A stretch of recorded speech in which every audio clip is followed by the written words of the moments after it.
The Great Hall of the Galactic Council was older than most stars. Its walls were made of a metal that no longer existed anywhere in the known universe. The ceiling rose so high that clouds formed inside the chamber on humid days. 12,000 seats curved around a central platform, and on this day, almost every seat was filled. Ambassador One stood at the center of that platform. He was a small man by human standards, and by galactic standards, he was almost invisible. The nearest delegate, a creature called a, stood 3 meters tall and had 4 arms that ended in hands with 7 fingers each. The look down at one the way a person might look at an insect that had wandered onto their dinner plate. One wore a simple black suit. He had refused the ceremonial robes that the council offered to all new species. He wanted to look like what he was, a human, nothing more and nothing less. Behind him stood Captain. She wore the uniform of the Earth Defense Fleet. It was gray with blue stripes on the shoulders. A small patch on her chest showed the image of Earth, a blue and green ball floating in black space. She stood perfectly still with her hands behind her back. Her face showed no emotion at all. The Supreme Chancellor of the Council was a being called. He belonged to a species so old that they had forgotten their own origin. His body was like smoke given solid form. His voice was like wind moving through a cave. When he spoke, the sound filled every corner of the Great Hall. "You may present your petition," said. "The Council will listen." One bowed his head slightly. This was a sign of respect among humans, but he knew that most species here would not understand it. He did it anyway. "Thank you, Supreme Chancellor," one said. His voice was calm and steady. "I speak today on behalf of Earth and all human colonies. We number 8 billion souls on our home world and another 3 billion across 200 colony worlds. We have traveled among the stars for 200 years. We come before this council with a simple request." He paused and looked around the chamber. Thousands of eyes, some with pupils, some without, some glowing, some dark, all looked back at him. Most of those eyes held no interest. A few held curiosity. Many held something that looked very much like amusement. "We request membership in the Galactic Council," one continued. "We wish to join our strength to yours. We wish to share in the duties and the benefits of galactic civilization, and we wish to offer our assistance in the matter that concerns us all." A sound moved through the chamber. It was not quite laughter, but it was close. Several delegates shifted in their seats. A few whispered to their neighbors. Supreme Chancellor raised one hand made of shadow. The chamber fell silent. "You speak of the matter that concerns us all," said. "Please explain what you mean." One nodded. "The void," he said simply. Now the chamber was truly silent. The words seemed to hang in the air like poison. Several delegates looked uncomfortable. Others looked angry that such a word had been spoken aloud. "We know about the void," one said. "We know that it has been growing at the edge of known space for the past 300 years. We know that it has consumed 17 star systems in the last decade alone. We know that no weapon, no technology, no strategy has been able to stop it or slow it down." "How do you know these things?" The question came from a delegate in the upper rows. She was a species known for their brilliant blue skin and their even more brilliant minds. "This information is classified at the highest level." One allowed himself a small smile. "We are a curious species," he said. "We ask questions, we look for answers, we do not like mysteries." "You have spies," another delegate shouted. This one was a massive creature that looked like a bear crossed with a tank. "You have been stealing our secrets." "We have observers," one corrected gently. "Every species observes others. This is how civilizations learn. This is how they grow. We have simply been very good at it." Captain remained silent behind him, but her eyes moved constantly. She was watching every delegate, noting every reaction, filing away every detail. This was her job. One spoke and watched. "Let us be clear about why you are really here," Supreme Chancellor said. His voice had grown colder. You want protection. You have seen the void and you are afraid. You come to us because you believe we can keep you safe. No, one said. We come to you because we believe we can help. This time, the laughter was unmistakable. It started somewhere in the upper rows and spread like fire through dry grass. Within seconds, the entire chamber was filled with the sound of 12,000 aliens laughing at one small human standing alone on a platform. One did not move. His face did not change. He simply waited. Captain did not move either, but something changed in her eyes. Something hard and cold settled there like ice forming on a winter lake. The laughter continued for a full minute. Some delegates were laughing so hard that they had to hold onto their seats. Others were pointing at one and making comments in languages that the translation devices could not fully capture. The meaning was clear enough without words. Finally, Supreme Chancellor raised his hand again. The laughter died down slowly, like a storm passing. "Forgive the Council," said, though his voice suggested he was not sorry at all.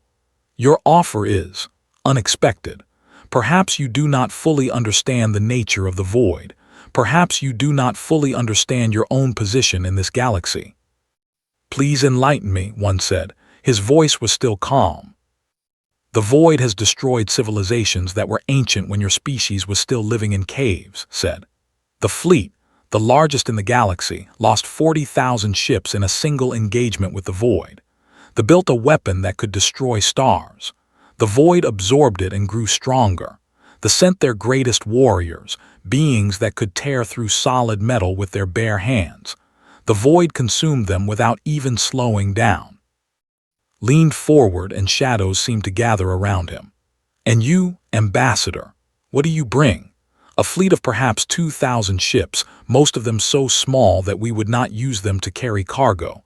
Technology that we considered advanced 10,000 years ago, and so short that by the time your scientists master a problem, they are already dying of old age."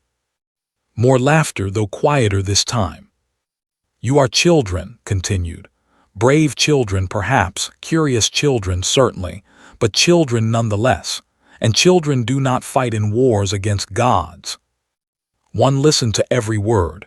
He did not interrupt, he did not defend, he simply listened. When finished, one turned slowly, looking at every section of the great chamber. He looked at the with their 4 arms. He looked at the with their blue skin. He looked at the with their massive bodies. He looked at species he had no name for, beings of light and shadow and crystal and flesh. Then he turned back to. "I understand," one said quietly. He looked at. Something passed between them, a communication that needed no words. It was the kind of understanding that came from years of working together, from trusting each other with their lives. Gave the slightest nod. One turned back to the council. He bowed once more, the same bow of respect he had given at the beginning. But this time it felt different. It felt like a goodbye. "Thank you for your time," he said. "Thank you for your honesty. We will not trouble you further." And then something happened that the Galactic Council had never seen before in its 100,000 years of existence. The humans left. They did not argue. They did not beg. They did not make threats or promises or demands. They simply turned and walked toward the great doors of the chamber. One walked with his head held high, walked beside him, her steps matching his perfectly. Neither of them looked back. The chamber fell into confused silence. Delegates looked at each other, unsure of what was happening. Some expected the humans to stop, to turn around, to try again. Surely they would realize their mistake. Surely they would come back and ask for whatever scraps of protection the council might offer.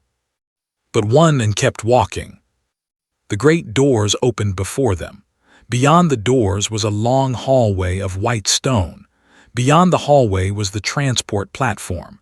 Beyond the platform was their ship. Beyond their ship was the cold void of space. Just before they passed through the doors, one voice called out from the chamber. "Wait." It was a thin voice, old and cracked. It belonged to Counselor, one of the eldest members of the council. He was a species that measured their lives in thousands of years. He had seen empires rise and fall. He had watched species evolve and go extinct. He had voted on matters that shaped the fate of galaxies. One stopped. He turned his head slightly but did not turn around. "What will you do now?" asked. His voice was curious, not mocking. One was quiet for a moment. Then he said, "We will do what humans have always done. We will survive." He stepped through the doors, followed. The doors closed behind them with a sound like a tomb being sealed. The chamber erupted into chatter. Most of the delegates were laughing again, making jokes about the foolish humans who thought they could fight against the void. Some were already forgetting that the humans had ever been there at all. But Counselor did not laugh. He sat in his seat and stared at the closed doors with old eyes that had seen too much. He had seen that look before. Not often. Perhaps only 3 or 4 times in his long life. He had seen it in the eyes of species that everyone had dismissed, that everyone had laughed at, that everyone had forgotten. Those species had not stayed forgotten. Leaned back in his seat and closed his eyes. He remembered a saying from one of those species, a race of small, furry creatures that had once been slaves. They had been free now for 20,000 years, and their empire spanned 100 star systems. The saying went, "Beware the quiet ones. They are not quiet because they are weak. They are quiet because they are thinking." Opened his eyes and looked once more at the doors through which the humans had disappeared. "What are you thinking, little humans?" he whispered to himself. "What will you do now?" The chamber continued to laugh around him. But Counselor did not laugh. He was afraid. The human ship was called the Dawn's Light. It was not a large ship by galactic standards. Most council species would have used something its size as a shuttle or a cargo carrier. But to the crew of 50 humans aboard, it was home. Captain stood on the bridge, looking out at the stars through the main viewport. The council station was already far behind them, a shrinking point of light among millions of others. In a few more minutes, it would be invisible. Ambassador 1 entered the bridge. He had changed out of his formal suit into more comfortable clothes, simple gray pants and a blue shirt. He looked tired, the kind of tired that sleep could not fix. "How is the crew?" asked without turning around. "Angry," one said. He walked to stand beside her at the viewport. "Hurt. Some of them are trying not to cry, most of them are failing." Nodded slowly. "And you?" One was quiet for a long moment. Then he said, "I keep hearing them laugh. Every time I close my eyes, I hear them laughing." "I hear it too," said. They stood in silence, watching the stars. The ship hummed around them, its engines pushing them through the darkness at speeds that their ancestors could never have imagined. "Do you think we made the right choice?" one asked finally, "walking away like that?" Turned to look at him. Her eyes were hard but not cold. There was fire behind that hardness. "What else could we have done?" Begged, argued, tried to change their minds with words. "We could have tried." "We did try. For 3 years we tried. We sent messages. We shared our research. We offered our help in 100 different ways, and every time they either ignored us or laughed at us." Turned back to the viewport. "There comes a point when trying becomes begging, and humans do not beg." One did not argue. He knew she was right. The door to the bridge opened, and a young officer entered. Her name was, and she was the ship's communications officer. She was barely 25 years old, but she had already served in 3 different conflicts. Her face was pale. "Ambassador, Captain, we are receiving a transmission from Earth Command." One and exchanged a glance. "Put it through," said. The main screen flickered to life. A face appeared, a man in his 60s with gray hair and sharp eyes. He wore the uniform of an admiral, with more medals on his chest than most people could count. "Admiral Park," one said, bowing his head slightly. The admiral's voice was heavy. "I received your report. The council rejected our petition." They did more than reject it, sir said. They laughed at us. Admiral Park's expression did not change, but something in his eyes grew darker. I see. And what did you do? We left, one said simply. Without saying anything, without making any demands or threats. Without a word, sir. The Admiral was silent for a moment. Then, surprisingly, he smiled. It was not a happy smile. It was the smile of a man who had expected exactly this outcome. Good, he said. That is exactly what we needed them to see. One frowned, sir. We knew they would reject us, Admiral Park explained. We knew they would laugh. We have been preparing for this moment for a long time. The Council thinks they know humans. They think we are children, weak and foolish and easy to dismiss. We needed them to keep thinking that. His eyes narrowed. Sir, what exactly are we preparing for? Come home, Captain, both of you. It is time you learned about Project Silent Thunder. The transmission ended. The screen went dark. One and looked at each other. Neither of them spoke for a long time. Finally broke the silence. Sir, ma'am, what does that mean? What is Project Silent Thunder? Shook her head slowly. I do not know, but I think we are about to find out. She turned to the navigation officer, a quiet man named Ho who rarely spoke more than necessary. Set a course for Earth, maximum speed. Yes, Captain, Ho said. His fingers moved across the controls. Course set, we will arrive in 6 days. 6 days. In the vastness of space, that was nothing. But to the crew of the Dawn's Light, it felt like an eternity. The days passed slowly.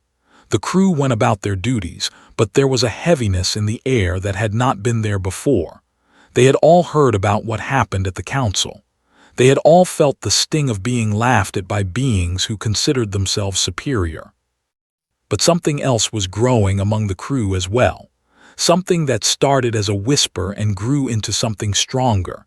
It was anger, yes, but it was also determination. It was the quiet fire that burns in the hearts of those who have been pushed down and are preparing to rise.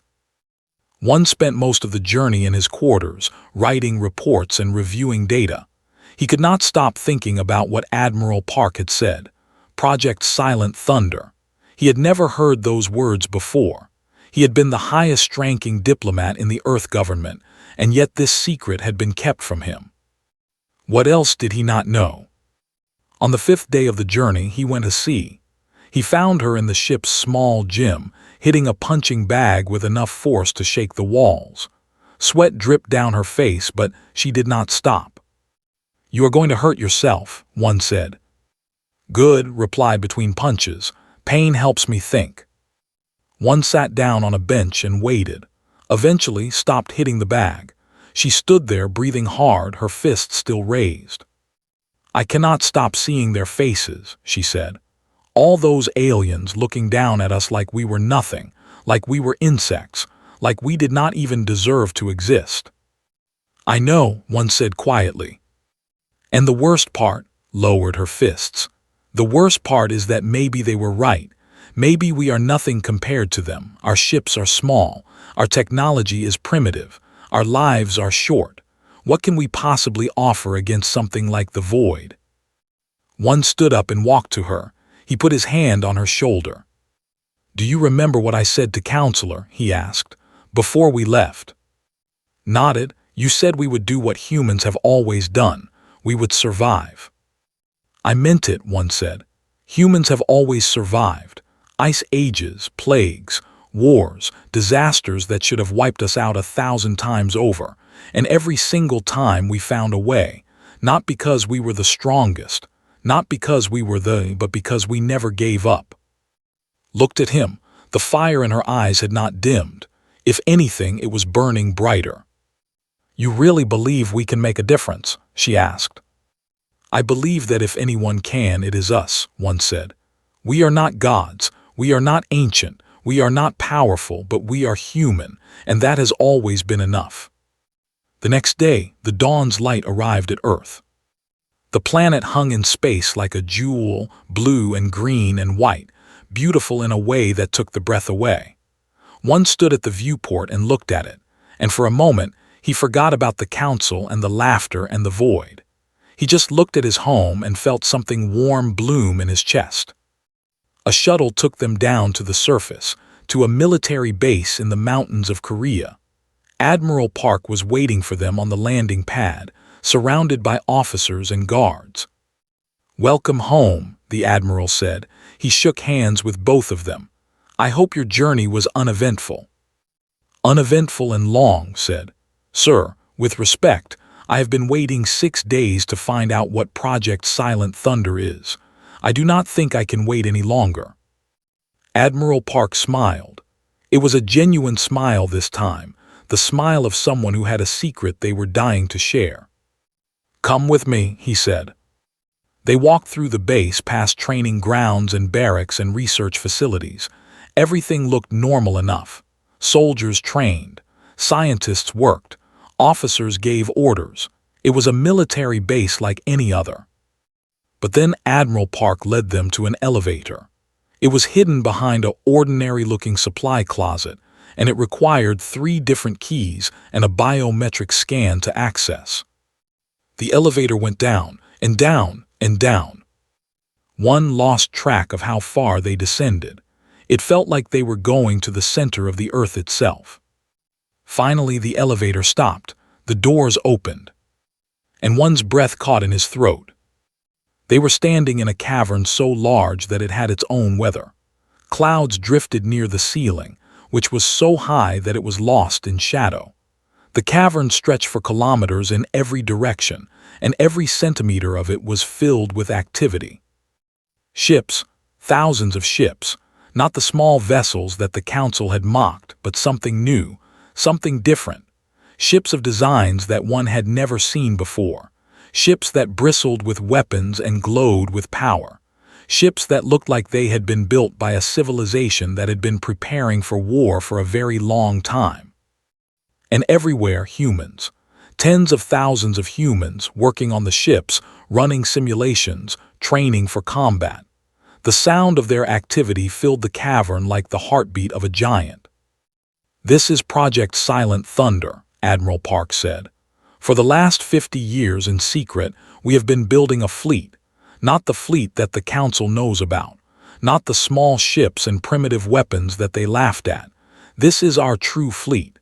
This is what humanity has been preparing while the galaxy thought we were doing nothing." His mouth was open. She closed it, opened it again. "How," she managed to say, "how is this possible, the resources alone?" "We found ways," Admiral Park said. "Asteroid mining, hidden factories, research facilities that officially do not exist. Every major government on Earth has contributed in secret. Every colony has sent resources and personnel. This has been the greatest collaborative effort in human history, and no one outside of Earth has ever known about it." One was still staring at the ships. There were so many of them, so many that he could not even begin to count. "The Council thinks we have 2,000 ships," he said slowly. "How many do we really have?" Admiral Park's smile grew wider. 40,000. And by next year, we will have 60,000. Each one equipped with technology that we have developed in secret, technology that the Council has never seen and cannot counter. "Why," one turned to face the Admiral, "why keep this secret? Why let the Council laugh at us?" "Because," Admiral Park said, "we needed them to underestimate us. The Void is not our only enemy. The Council species have never treated us as equals. They have never given us respect. If they knew our true strength, they would see us as a threat. They would try to stop us, control us, or destroy us." He put his hand on one's shoulder. "But now, thanks to your performance at the Council, they think we are nothing. They have already forgotten about us. And that gives us time, time to build, time to prepare, time to become something that no one in this galaxy has ever seen before."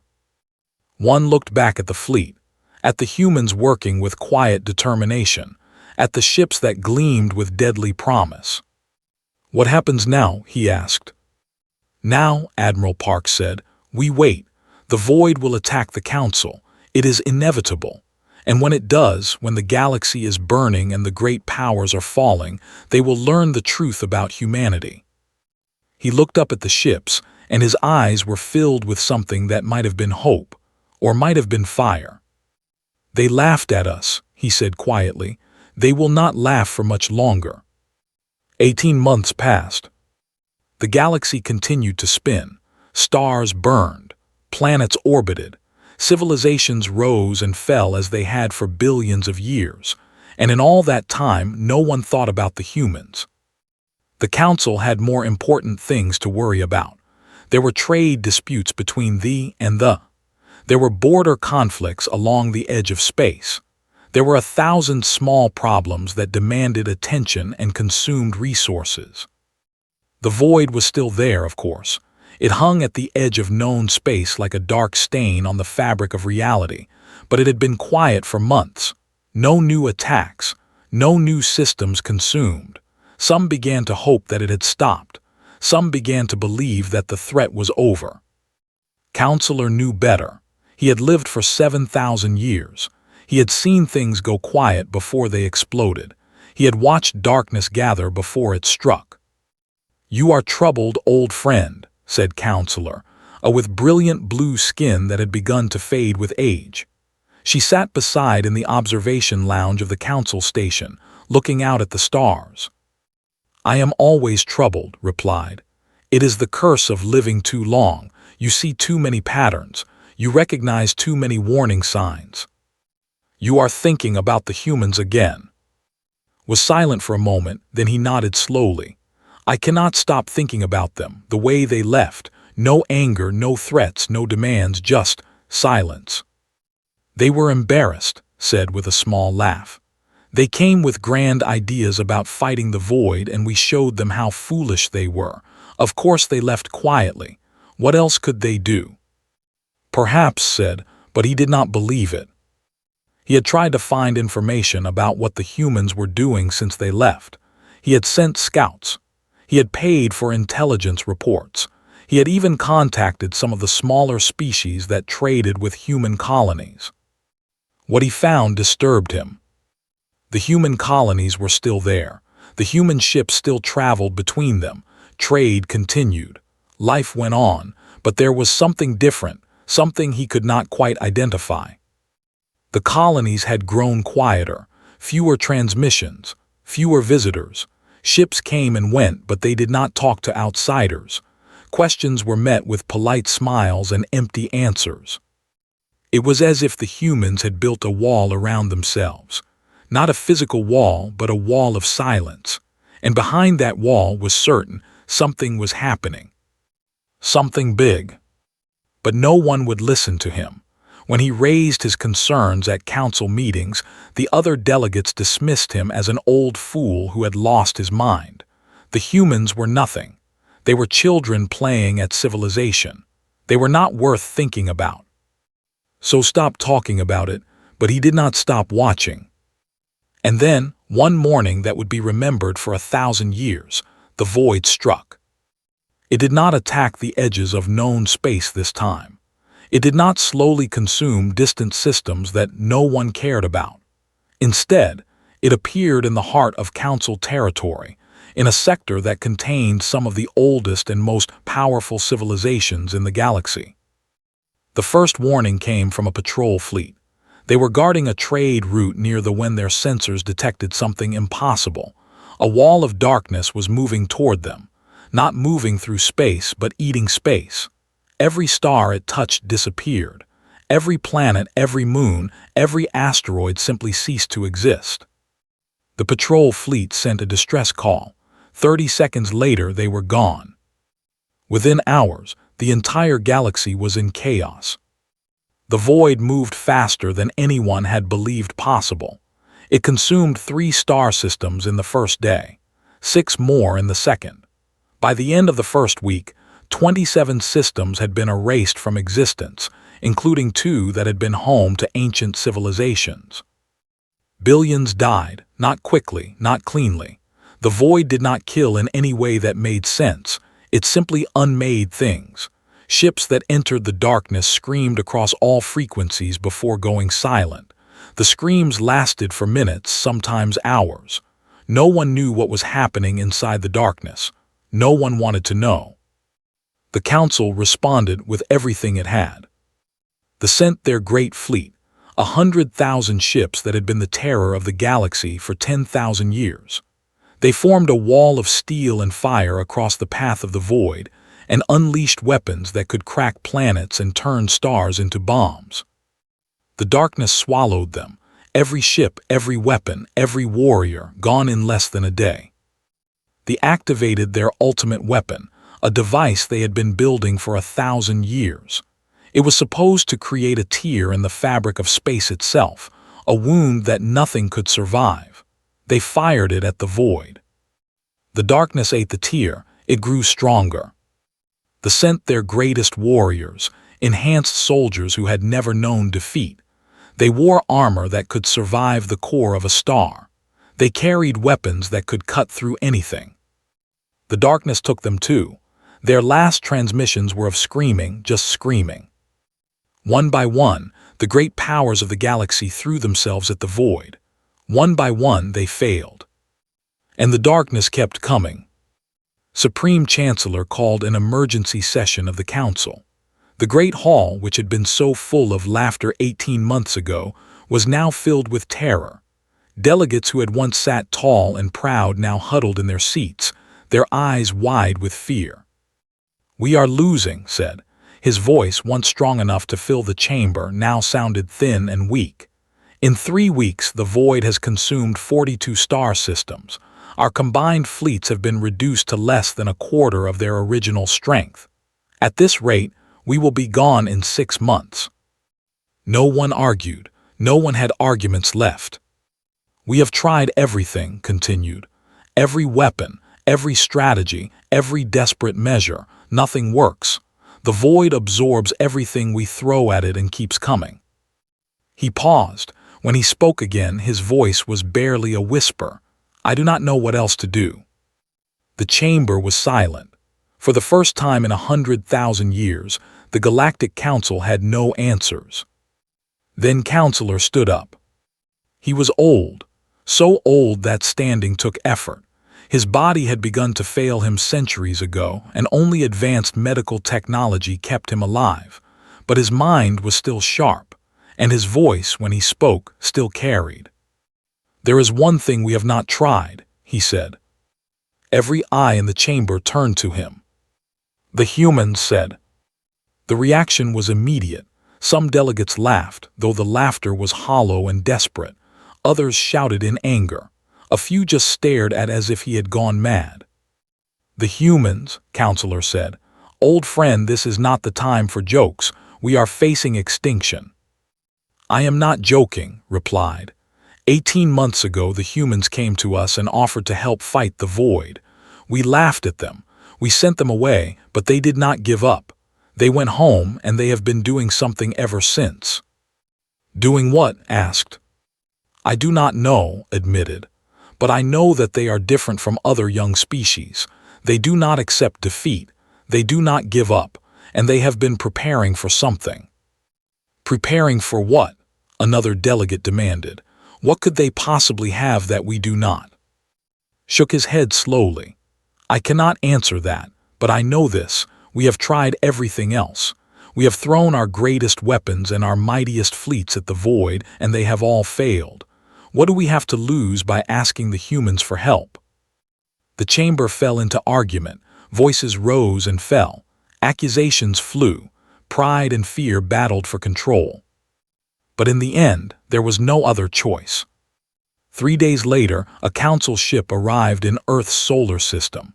It was a diplomatic vessel, the finest that they had to offer. It carried ambassadors from 12 different species, each one representing their people's desperate hope. They transmitted their request for communication.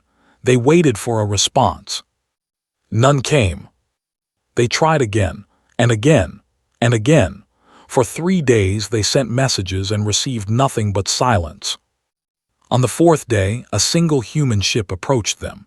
It was small, barely larger than a shuttle. It carried no weapons that the council ship could detect. A face appeared on their screens. It was a young woman in a military uniform. Her expression was calm and cold. "I am Lieutenant of the Earth Defense Fleet," she said. "You are in human space without permission. State your business." The lead ambassador, a named Lord, stepped forward. He had never had to ask anyone for anything in his life. The words felt like broken glass in his mouth. "We come on behalf of the Galactic Council," he said.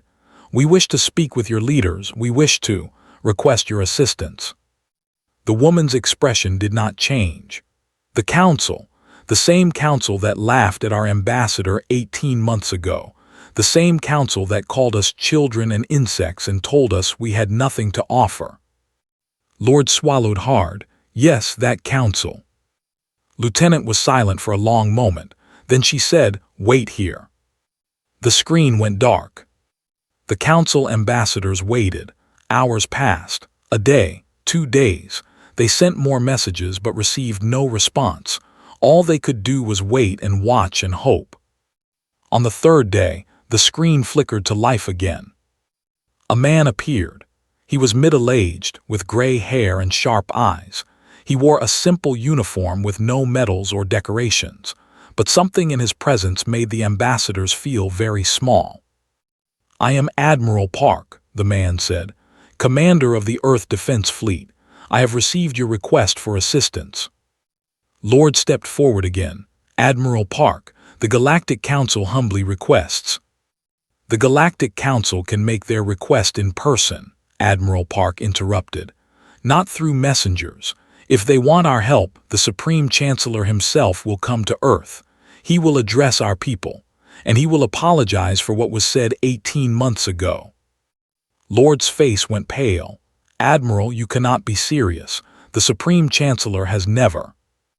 "Those are our terms," Admiral Park said. "If the Council wants our help, they know what to do. If not," he shrugged, "then I wish you luck against the void." The screen went dark. Lord stood there, his mouth open, his mind reeling. He could not believe what he had just heard. The humans were making demands. The humans were treating the Galactic Council like beggars. The humans were not acting like children anymore. He turned to face the other ambassadors. Their faces showed the same shock he felt.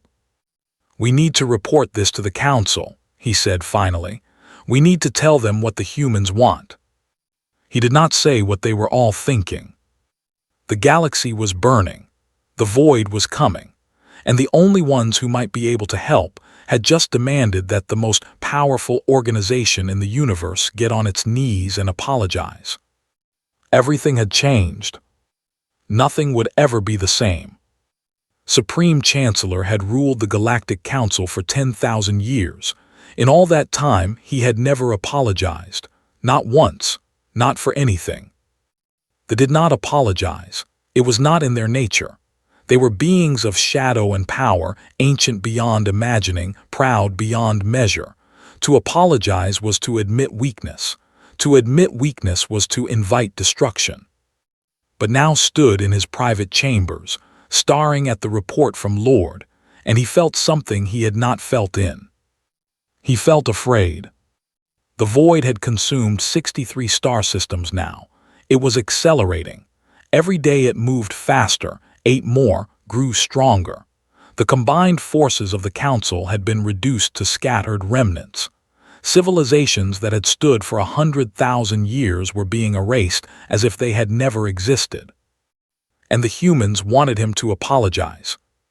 "It is a trap," said one of his advisors, a younger named Thresh. "The humans are using our desperation against us. If you bow to them now, they will never let us forget it." "If I do not bow to them," replied quietly, "there may be no one left to remember anything." He turned away from the window and looked at the reports scattered across his desk. Fleet positions, casualty counts, systems lost. The numbers were beyond terrible. They were apocalyptic. "What do we know about what the humans have been doing?" asked. Thresh shook his head. "Almost nothing. Our intelligence networks have been destroyed by the void. The few agents we had in human space went silent months ago. All we know is that they have been building something big. Big enough to fight the void. We do not know, but Thresh hesitated. There are rumors, stories from traders who have passed through human territory. They speak of ships, thousands of ships, tens of thousands, ships of designs no one has ever seen before. Was silent for a long moment, then he made a decision. "Prepare my ship," he said. "I am going to Earth." The journey took 7 days. 7 days during which the void consumed 4 more star systems. 7 days during which received report after report of death and destruction and loss. By the time his ship entered Earth's solar system, he felt like a hollow shell. The humans were waiting for him. A fleet of human ships surrounded his vessel as soon as he entered the system. Not the small, primitive ships that the Council remembered. These were warships, real warships, ships that bristled with weapons and radiated power, ships that made diplomatic cruiser look like a toy. There were hundreds of them, and knew, without being told, that this was only a fraction of what the humans had built. A message came through his communications system. "Supreme Chancellor, you are cleared to proceed to Earth. An escort will guide you.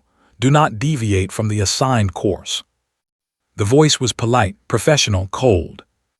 Had given orders like that 1,000 times. He had never been on the receiving end. His ship was guided down through Earth's atmosphere, through clouds and blue sky, to a landing pad in a city called Sol. Had read about Earth cities. He knew they were small by galactic standards, primitive by any measure. But as he looked out the window of his ship, he saw something that surprised him. The city was beautiful. It was not beautiful in the way that council cities were beautiful, with their towers of crystal and streets of light. It was beautiful in a different way, a human way, buildings that mixed old and new, parks full of green plants and flowing water, people moving through the streets, living their lives, laughing and talking and being alive. It reminded of something he had forgotten long ago, something from before he became Supreme Chancellor, something from when he was young. It reminded him of hope. The landing pad was surrounded by soldiers, human soldiers. They stood in perfect formation, their faces blank, their weapons ready. They did not look scared. They did not look impressed by his presence. They looked like they were waiting for something. Ambassador, one was there to greet him. The same man who had stood before the council 18 months ago. The same man who had left without a word when the delegates laughed at him. He looked different now, older somehow, harder. There was a weight in his eyes that had not been there before. "Supreme Chancellor," one said, his voice was neutral, "welcome to Earth."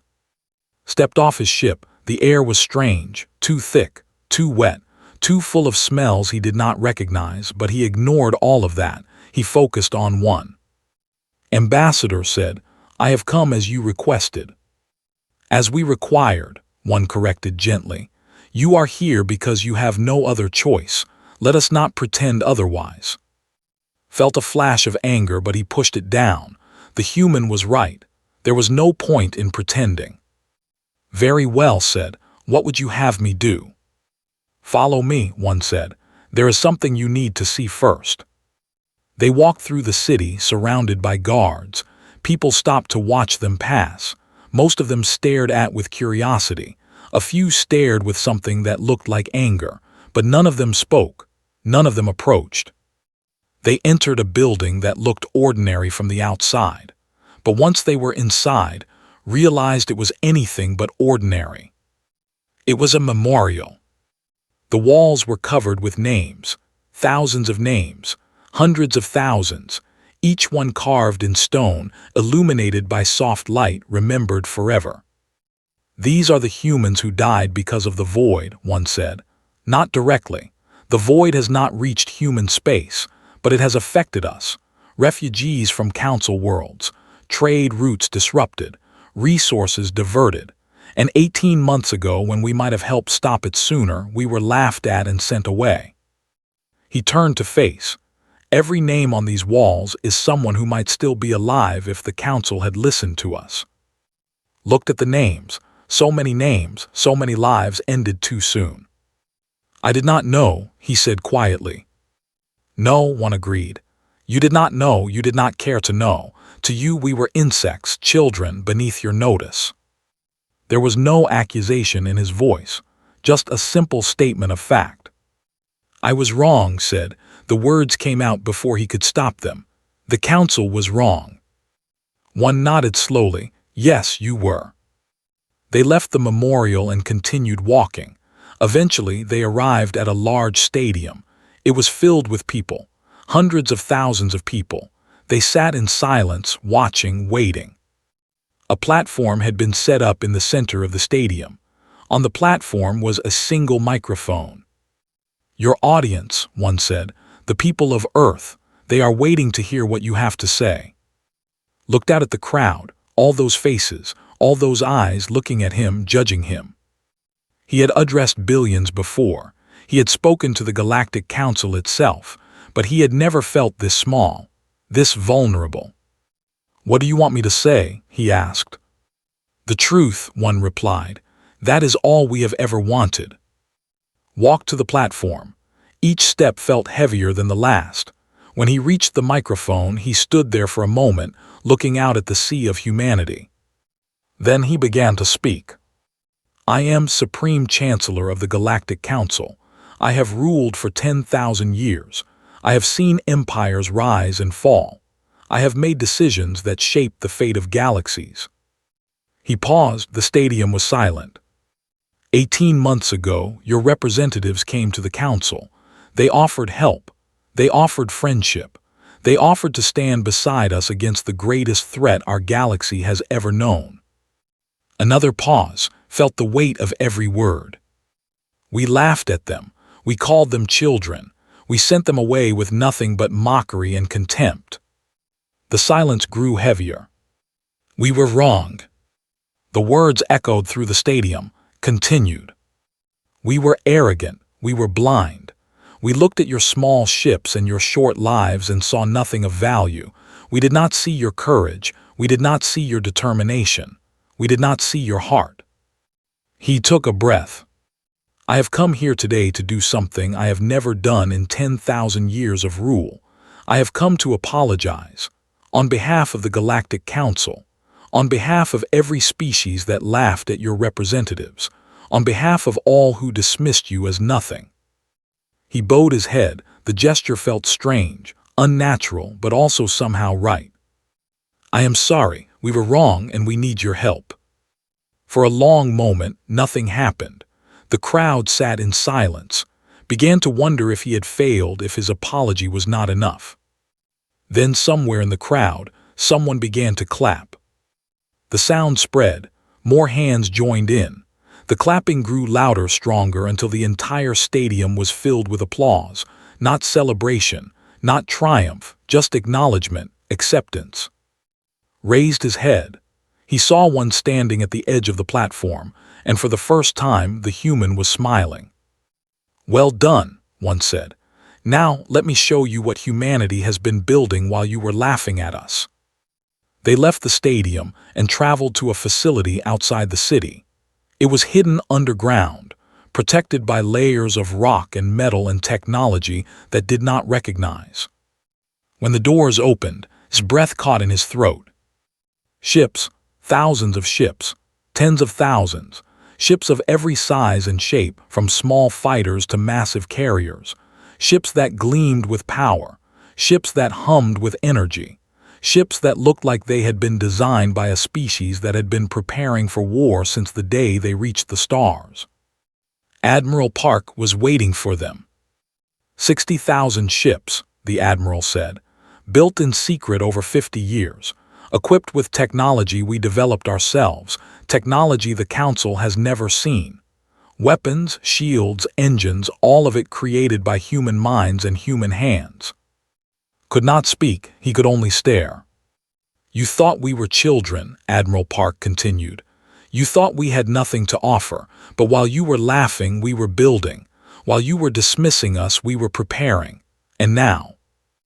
He gestured at the fleet, at the thousands of ships waiting in silence. "Now we are ready to fight." Finally found his voice. "Can you stop the void?" Admiral Park's expression grew serious.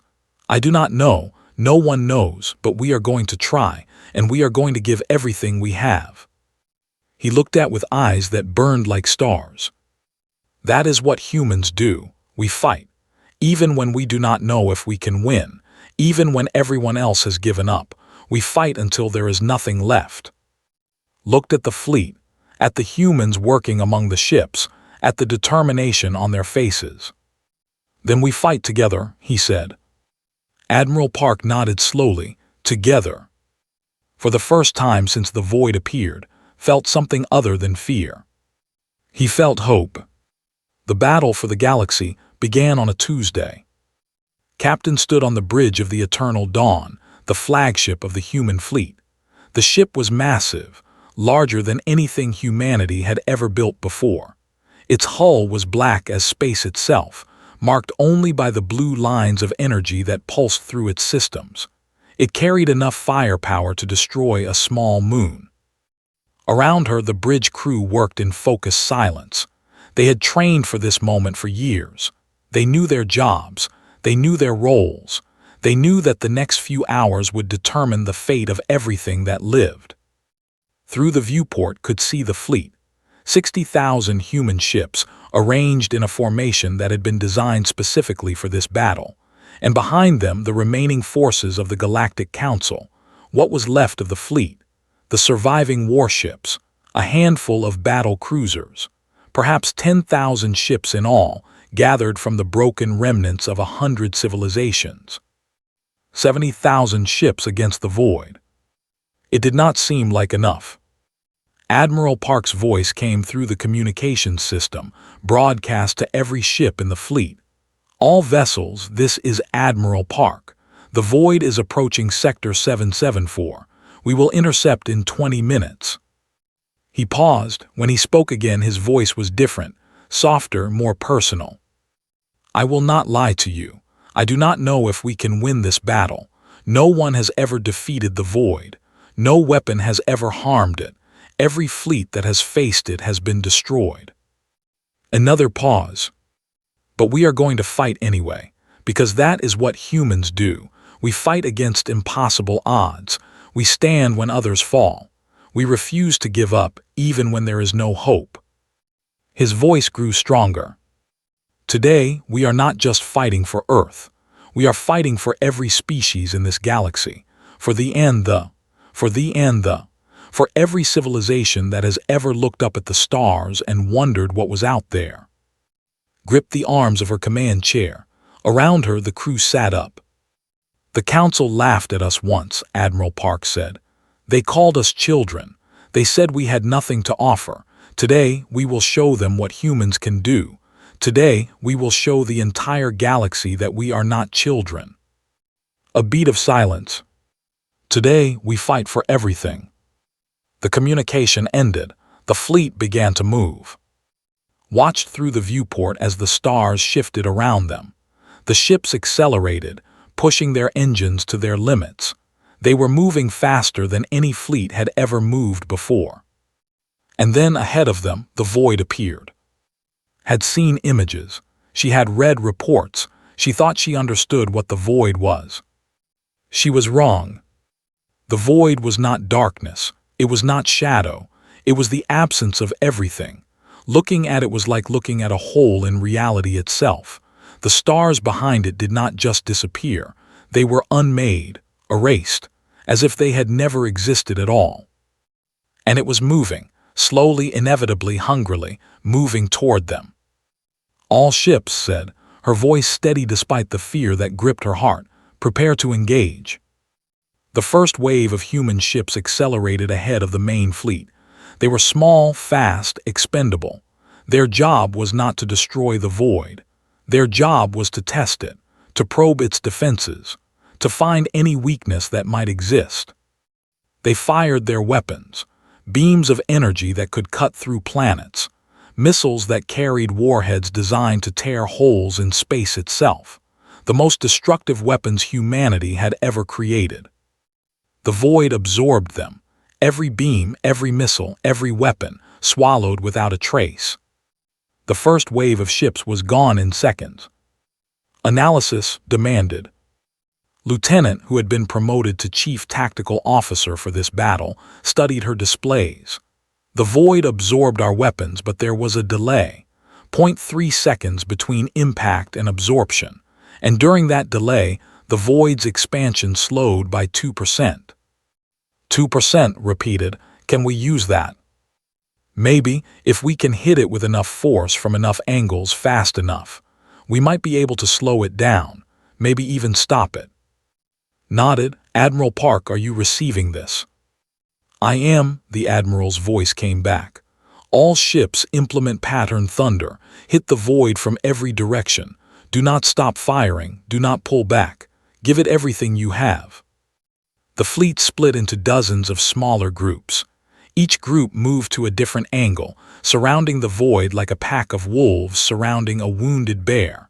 And then, all at once, they opened fire. The universe became light.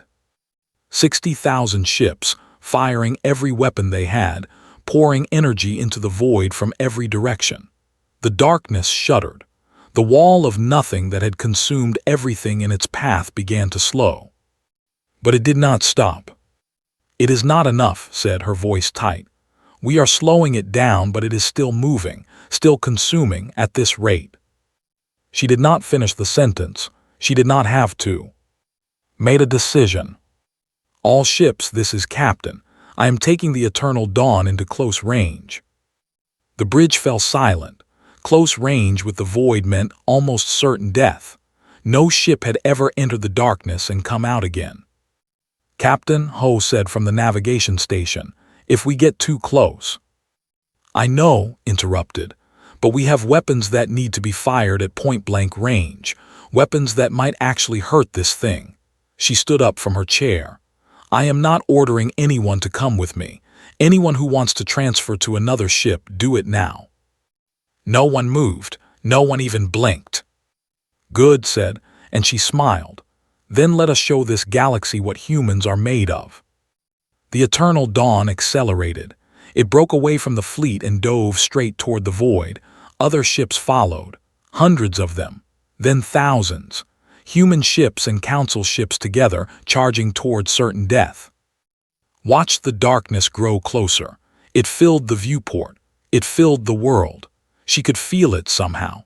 A cold emptiness that reached into her mind and whispered that there was no point in fighting, that there was no point in anything, that nothing mattered and nothing would ever matter again.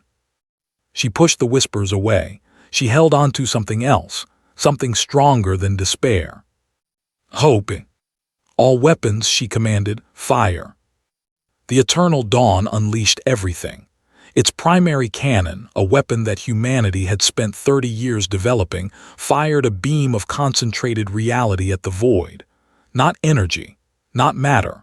Reality itself, focused into a single point and hurled at the darkness. The void screamed. It was not a sound that could be heard. It was a feeling. A wave of pain and rage and something almost like fear that washed over every being in the fleet. The darkness convulsed. Pieces of it began to break away, dissolving into nothing. It is working, shouted. The void is shrinking. But the victory came at a cost. Ships were disappearing, swallowed by the void before they could pull away. Thousands of lives snuffed out in an instant, watched on her displays as ship after ship vanished, human and council alike. Among them was a small cruiser called the Morning Star. Its captain was a young man named Yang. He had been married for only 2 years. His wife was pregnant with their first child. The Morning Star drove straight into the heart of the void, firing until the very end. It destroyed a piece of darkness that would have consumed an entire planet before it was gone.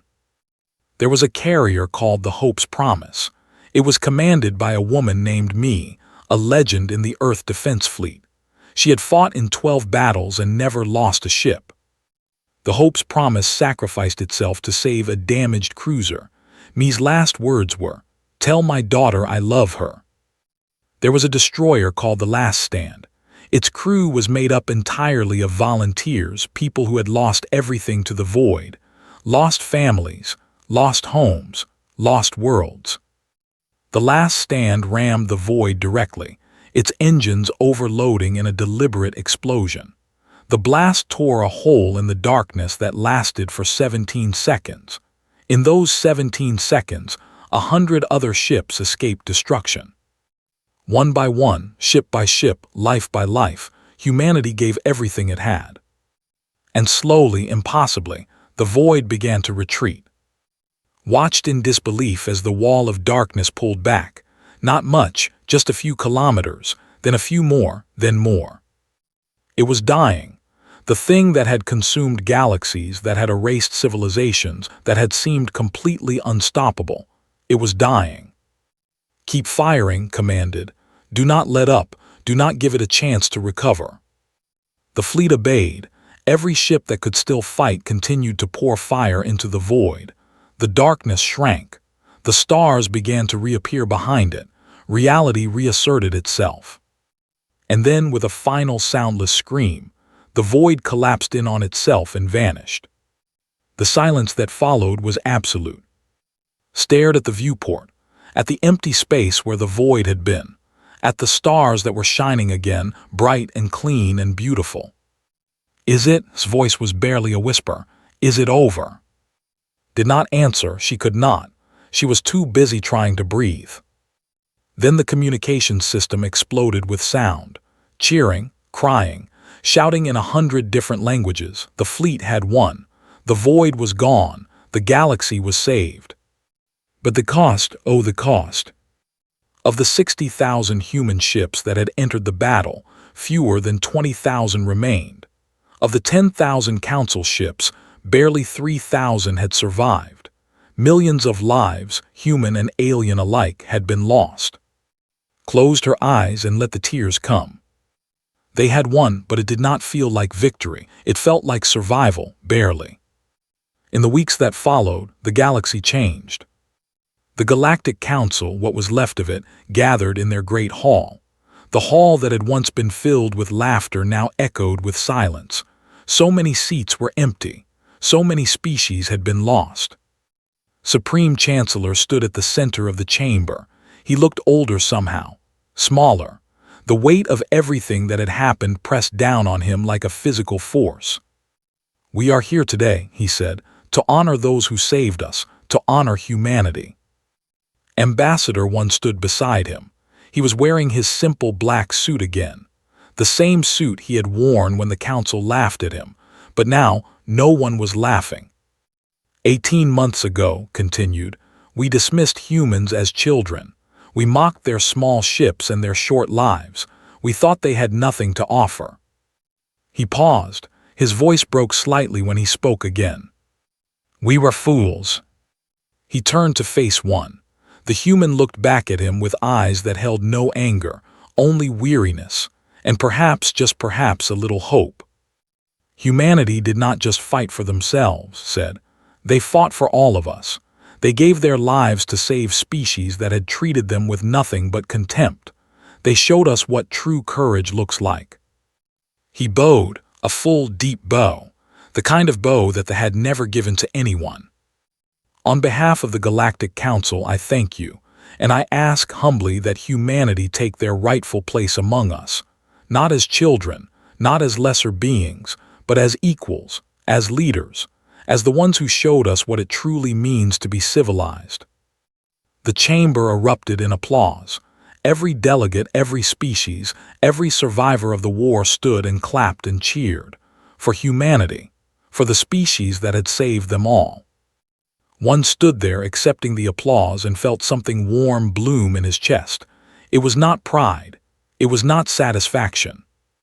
It was hope for the future, for what the galaxy could become now that the void was gone. He thought of all the humans who had died to make this moment possible. Yang and me, and all the others whose names would be carved in stone and remembered forever. He thought of who had led the charge into the darkness and somehow survived. She was recovering in a medical facility on Earth, her body broken but her spirit undefeated. He thought of Admiral Park, who had planned and built and dreamed of this day for 50 years. And he thought of the Council 18 months ago laughing at him, at humanity, at everything they thought they knew. They were not laughing now. No one would ever laugh at humans again. Outside the Great Hall, the stars shone bright and clean in the endless darkness of space. The void was gone, the war was over, and a new age was beginning. An age where humanity would stand shoulder to shoulder with the oldest civilizations in the galaxy. An age where the species that had once been mocked as children would help lead the way forward. An age where nothing would ever be the same. One smiled. It was not a smile of triumph. It was a smile of hope, of possibility, of a future that was worth fighting for. And somewhere in the hearts of every human who had survived, that hope burned bright. They had come so far, they had lost so much, but they had also proven something that the galaxy would never forget. Humans do not give up. Humans do not surrender. Humans fight even when there is no hope. And sometimes, against all odds, humans win. Nothing was the same. Nothing would ever be the same. And that was exactly as it should be.